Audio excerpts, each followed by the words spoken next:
Assalamualaikum warahmatullahi wabarakatuh. Pemirsa Yudarta Official yang berbahagia, pada kesempatan kali ini kami ingin menyampaikan tentang pesan multikultural dalam kisah sahabat Bilal bin Rabah. Multikulturalisme merupakan faham yang mengajarkan tentang keadilan, yang mengajarkan tentang bagaimana mengakui perbedaan. Lebih dari sekedar mengakui perbedaan, multikulturalisme juga menghargai perbedaan untuk mewujudkan toleransi, mewujudkan perdamaian di antara kelompok yang beragam, kelompok yang berbeda. Karena perbedaan merupakan sebuah keniscayaan. Itulah kenapa multikulturalisme sampai hari ini harus kita ajarkan. Multikulturalisme sesungguhnya sudah diajarkan oleh Rasulullah SAW. Al-Kisah, ada salah satu sahabat bernama sahabat Bilal bin Rabah. Sahabat Bilal bin Rabah ini merupakan sahabat dari keturunan Habasyi. Habasyi kalau disesuaikan dengan kondisi saat ini adalah daerah di daratan Afrika, tepatnya di negara Ethiopia. Sahabat Bilal merupakan orang yang kulit warnanya hitam, rambutnya keriting, kurus. Bahkan sahabat Bilal ini adalah seorang budak. Namun demikian, sahabat Bilal memiliki kelebihan, yakni suaranya yang sangat merdu. Sahabat Bilal merupakan budak dari majikannya bernama Umayyah bin Khalaf. Selama mengikuti sang majikan, sahabat Bilal ini mengikuti ajaran Umayyah bin Khalaf, yakni mengikuti ajaran musyrik, mengikuti ajaran bagaimana menyembah berhala. Sang majikan Umayyah ini sangat membenci Rasulullah SAW.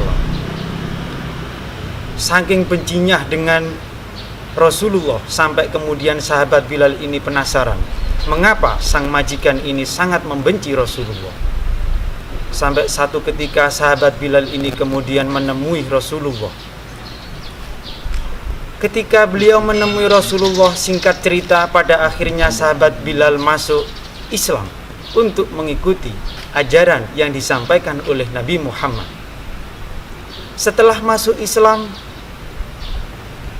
kemudian sang majikan ini marah besar, sampai akhirnya sahabat Bilal ini disiksa sangat pedih, sangat parah. Beliau disiksa di tengah padang pasir, dijemur tanpa baju, kemudian dihantam batu, sampai akhirnya sahabat Abu Bakar menyelamatkan sahabat Bilal untuk memerdekakan.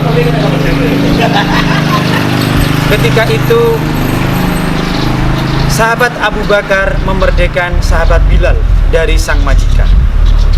Setelah merdeka itulah kemudian sahabat Bilal terus mengikuti anjuran Rasulullah SAW. Kemudian satu ketika pada peristiwa Fathul Mekah, peristiwa penaklukan kota Mekah, di mana sebelumnya kota Mekah yang dikuasai oleh orang-orang kafir Quraisy itu kemudian berhasil ditaklukkan oleh umat Islam tanpa pertumpahan darah. Saat itulah sahabat Bilal naik di atas Ka'bah untuk mengumandangkan adzan. Saat beliau mengumandangkan adzan di atas Ka'bah, banyak para sahabat yang menggunjing, banyak para sahabat yang membicarakan, kenapa harus Bilal yang naik di atas Ka'bah untuk mengumandangkan adzan sebagai bentuk kemenangan Islam terhadap orang-orang kafir Quraisy. Mereka menggunjing bukan karena apa-apa. Mereka menggunjing bisa jadi karena sahabat Bilal sebelumnya adalah seorang budak. Sahabat Bilal orang yang kulitnya hitam, rambutnya keriting.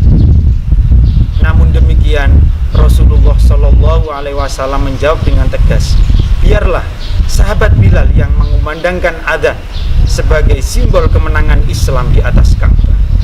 Karena sahabat Bilal merupakan sahabat yang suaranya sangat merdu, mampu menghayati nilai-nilai tauhid dalam lafaz suara adzan.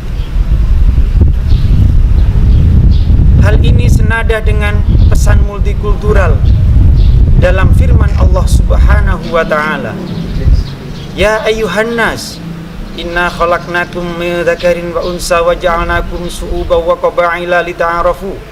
Inna akramakum indallahi atqakum."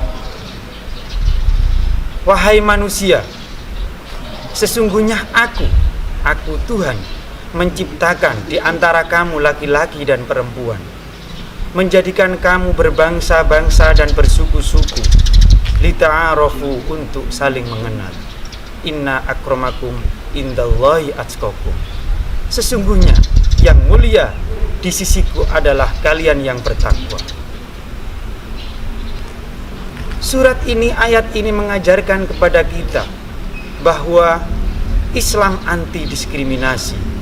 Meskipun sahabat Bilal, mantan budak, warna kulitnya hitam, rambutnya keriting, tapi beliau mampu menyederajatkan dirinya dengan sahabat-sahabat lain dengan ketakwaan yang dimiliki.